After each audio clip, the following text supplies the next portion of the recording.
ବ୍ରୁଟାଲି assault କଲେ ଗୋଟେ ବାଉଁଶ ବାଡ଼ିରେ, ଯୋଉଟା କି ବାଡ଼େଇକି ତାପରେ ତାକୁ କ୍ରିଟିକାଲ କଣ୍ଡିସନରେ ଛାଡ଼ିକି ପଳେଇଲେ।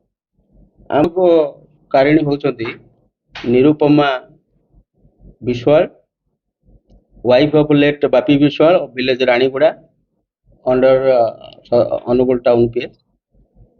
ତାଙ୍କର ରିପୋର୍ଟରେ ଏଇ ଯୋଉ ମକଦ୍ଦମା ହୋଇଛି, ଯାହାଦ୍ୱାରା ଡିସିଜ୍ ଅଛନ୍ତି Bapi Biswal, son of late Shiba Biswal, ମାନେ କମ୍ପ୍ଲେନାଣ୍ଟର ସ୍ୱାମୀ ହେଉଛନ୍ତି କେସ୍ର ଡିସିଜ୍।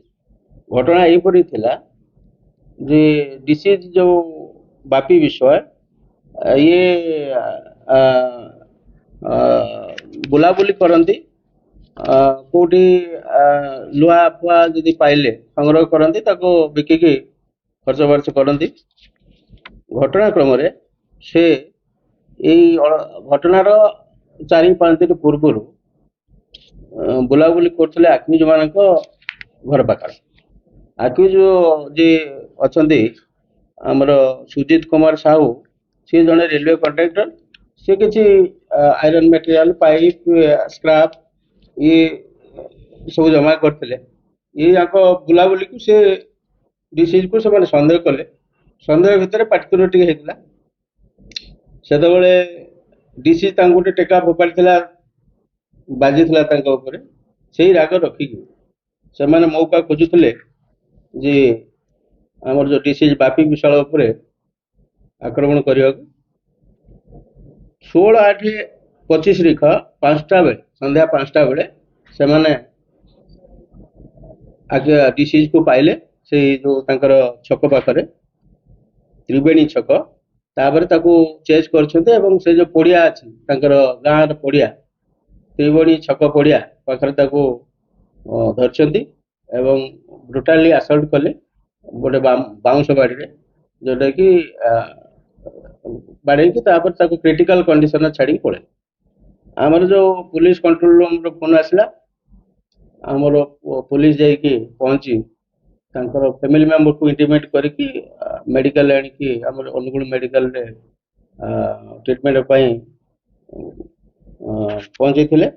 କିନ୍ତୁ ଅନଫର୍ଚୁନେଟଲି ଟ୍ରିଟମେଣ୍ଟ ସମୟରେ ତାଙ୍କର ଏକ୍ସପାୟାର୍ଡ ହେଇଗଲା।